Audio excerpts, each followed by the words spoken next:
Hey everybody, Eddie J on crypto. Hope you're having a great day. We've got a little bit to unpack. So we've got Binance exiting Canada, and not necessarily because they want to. We have the International Monetary Fund cutting a deal with, I believe, Argentina because they have no love of crypto. So it'll be a while. We also have the Australian Competition and Consumer Commission going after Meta. Why? Because they believe they've been allowing fraudulent crypto ads to persist on their platform. GameStop, totally reaching for just wow. This is the second time they've announced that they're going to have an NFT marketplace. Supposedly, it's going to come out in second quarter. We'll dig into that. And we have FTX and Animoca. Animoca is actually a really big company that's been really deep into cryptocurrencies, technology, all that good stuff. And the two have teamed up, actually have joined in a $500 million gaming platform based on the Terra blockchain. So yes, that's going to have ramifications for Luna, good ones. So let's dig into that stuff. Let's first dig into Binance exiting Canada. So the first step in this exit is they won't take on any more new accounts. The second step, which is being planned out and will eventually happen, is that they will also stop servicing existing accounts.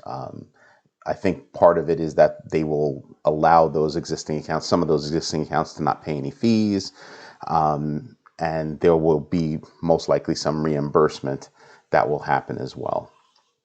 So it's interesting that the world's largest exchange is not going to be doing business in Canada. Second largest, Coinbase, is still there. So I don't know how this is going to play out. We'll see what happens. Not 100% sure. But that's very interesting because I don't think Canada is getting rid of crypto. I just think that something's happened with Binance and Binance is exiting. So very interesting. I don't know that Binance is going to be all that worried about it, considering they just got into Bahrain and Dubai earlier this week. So yeah, I think those two oil-rich nations, or at least Bahrain oil-rich and Dubai just being cash-rich, I don't think they're going to worry about it at all. The International Monetary Fund has gotten involved. I just want to make sure I got the country right because I feel like, no, I got the country right. So the International Monetary Fund has long since been against crypto. And they have cut a deal with Argentina for a certain amount of money and, payment plans, all that good stuff, so that Argentina can be on more solid footing, as well as kind of put the kibosh on crypto entering Argentina. I don't know how long that's going to last, because the idea is that they're not saying that crypto won't go into Argentina. It's just that the Argentinian government will say that it's not a good thing. Yeesh. I would like to have a better understanding about why the IMF is feeling this way, what kind of research they have, everything else that has not been working. I tend to think that if the underworld is embracing something like this with regard to money and they're using it, I tend to think that it's probably a viable thing. That doesn't go for everything, but in this case, I think it's a viable thing. It's been around for a long time. A lot of people are using it, good and bad, mostly good, to maneuver money, to, help against a war. Just really good things. So I really like to understand the thinking with the IMF and, why they're so against it. And it's kind of clear, right? The idea of stateless fiat probably scares the bejesus out of them. So I think that's something that we're going to have to pay attention to, because the more you get involved with crypto, the less people are getting involved in fiat. There are a lot of people I'm willing to take, I tell my clients all the time, if you want to pay me in crypto, more than happy to accept. More than happy. Thank you very much. It's just very viable. It's useful. Just really want to get a better understanding of the IMF. The Australian Competition and Consumer Commission, gunning hard for Meta. And the reason why is because they let a whole bunch of crypto ads that are fraudulent run on their platform. They're not doing a good job at handling that. Sound familiar? Remember the elections in the United States? Yeah. So it's not the first time. There's a rich billionaire, Mr. Forrest, suing Amazon because, hey, you're letting ads against me go on Facebook, and they're fraudulent. It's one thing if something is true, but you're letting fraudulent things happen. So I think Meta is stumbling a lot over allowing things to happen when they probably have a way to stop it. If you can identify, all these people that are doing things bad, I'm pretty sure you can identify, false ads. I think that instead of just letting everything be electronic, I think maybe you have some human beings actually approve ads, approve the companies that are going for ads, and not just have everybody and their mother be allowed to just automatically pop an ad up, because that's all it takes. Create an account, give them some money, drop your ad. This isn't difficult. This next one makes me laugh. GameStop. Meme stock of the year, for a couple of years there, blew up at their high, at their pinnacle was like 300 beans. Grasping at straws. This is the second time they've announced that they're going to have an NFT marketplace. And the reason why they did that is because they tanked. In terms of how much money they were making, they tanked. So they said, oh, let's talk about this again. And let's say we're going to have it ready by the end of second quarter. Okay, so the end of June, we'll all be looking for an NFT marketplace that's worthy of conversation from GameStop. What is that going to be? I don't know. I don't know that GameStop knows, because they didn't say anything. They just said, we're just going to have one. Good luck with that. I don't hold any GameStop, money. I thought that GameStop getting into the NFT marketplace would be good, but I would have thought that by now they would have had a clearly defined path, because gamers don't like NFTs. So if you're going to have a defined path, you might want to quell your gamers, because that's your world. I understand that you might be going after a different demographic, but you might want to pay attention to your existing demographic, because that's where you got your groundswell. FTX and Animoca, two very strong companies, diving into a $500 million gaming platform on Terra. That one sentence has a lot going on. FTX, one of the world's largest, not the largest, but one of the world's largest by trade volume, centralized exchanges out there. Good company, strong company, doing things. Animoca, huge investor in Web3, cryptocurrencies, NFTs, just the whole space. And they've developed a $500 million fund for a gaming platform on Terra. Take a step back. Here's Terra. Here's Luna just exploding. Hit 104 last week, came back down into the 80s. And we'll look at the numbers in a little while to see if it's going back up. And I'm sitting here and I'm saying to myself, all kinds of wow going on right there. All kinds of wow, right? Because everybody's moving into that gaming DeFi space on Web3. Just telling you, keep your eyes open. Also, I'm about 2 seconds away from getting involved in Luna. There's just a lot going on. All right, let's take a look at the numbers, because there's a couple other things that I probably want to talk about with regard to numbers. Let's go here. Sorry about that. Let's bring this over and take a look at who's doing well and who's not doing so well. Ape is at $13, a little bit of a dip, but yesterday when I looked at one time, they were at $9. Ape is at 15. Just saying, if it's going to be the coin of choice for certain places, it could work out. I don't know. I don't know that it has real utility to me. So that's why I'm not interested in getting into it. But I know a lot of other people are. You'll be able to use it to purchase NFTs. Do certain things with CryptoPunks and the BAYC, which is Bored Ape Yacht Club.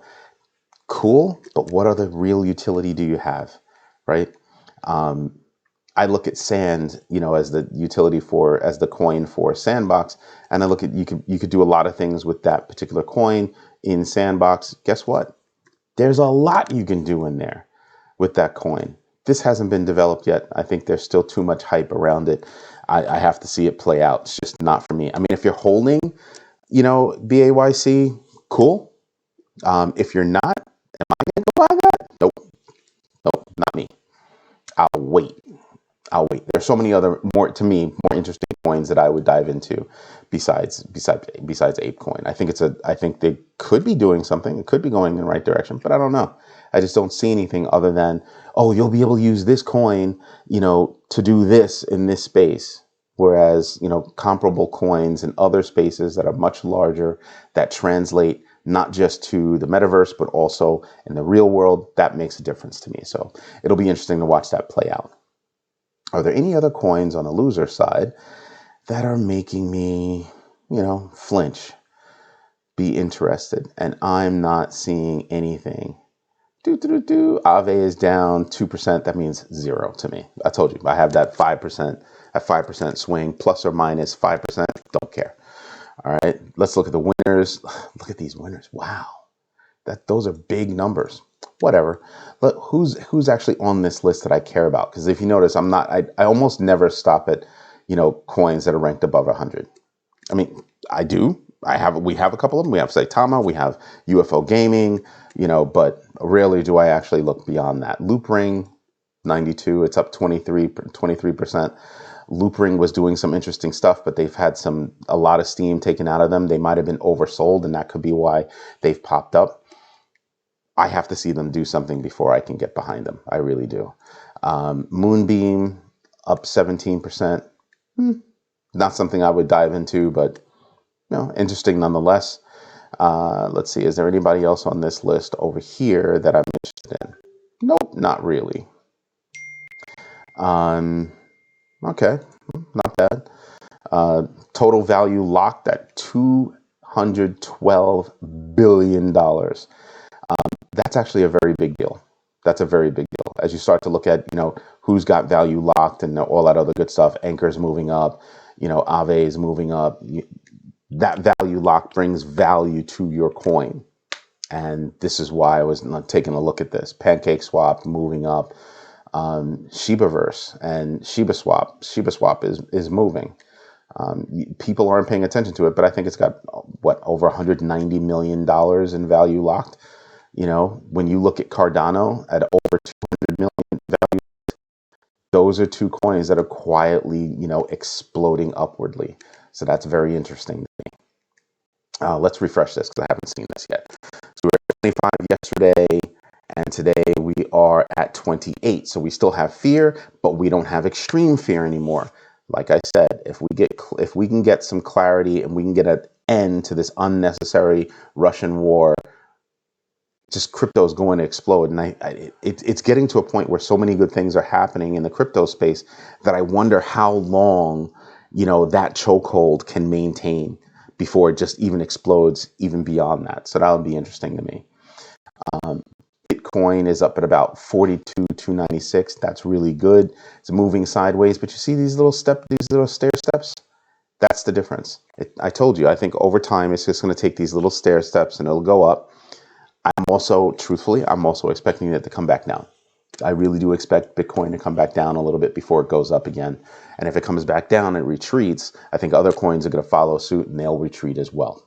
And I mean, at these prices, still on sale. Let's take a look at the big picture. Come on, let's go. There you go. Oh, lost it.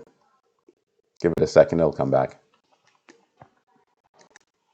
Because I'm expecting most things to be in green. So there you are. We are in green. Luna, I told you before, is in the 80s. Just yesterday, a couple of days ago, it's at $92 now. Do I think it's going to hit 100 by the end of the month? Yes, I do actually. Solana, I think, is going to go up. Obviously, Avalanche definitely going to go up. Look at where they are. These three coins: 91, 92, 92. Those are big deals. Those are very, very big deals. ETH trying to kiss 3,000 again. BTC at 42.2 is very good. These are all positive things. But again, keep in mind, these are still on sale. None of them are near their highs. except maybe Luna. But none of them are really there. They're going to revisit those again, and I think they're going to all explode past as soon as we can get some clear direction from this unnecessary war. Yes, I keep saying it just like that. Just looking at the numbers right here, let's just refresh the page just because I like refreshing pages. Be sure the numbers that you're looking at. So over the past, look at Luna. This is nuts. 359% and all green across 24 hours, 7 days, 30 days, 90 days, and a year. That should tell you something. I think I think this one is going to be a very big deal. Let's just look at the chart one more time. The all-time high was 103. As per Live Coin Watch, I believe I saw it at 104 on another charting system.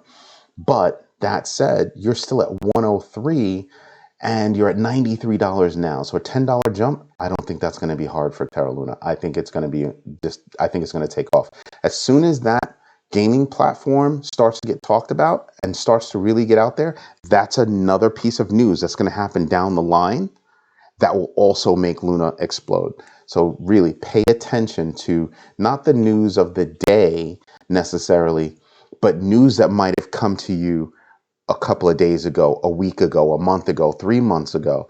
I've been talking about things for a while, and every time I say something, you can see how it can have an effect in the future. So announcing, a gaming platform, $500 million, no name to the gaming platform except that it's going to be on the Luna platform, but there's no name to it. There's nothing else. Don't even know what the game's going to do. Yada yada yada. That means there's going to be a second piece of news. So this one gives a bump. The second piece of news will give it a bump. And then when it finally launches, it'll have another bump. So these are things that you should be paying attention to because this is just how it works. And this is what I'm trying to share with you. So this is Eddie J on Crypto. Do me a favor, hit the likes, subscribe to the channel, and definitely hit the bell so that you know when I'm dropping another video. So I hope this helps. Thanks a bunch. Have a great day. Bye-bye.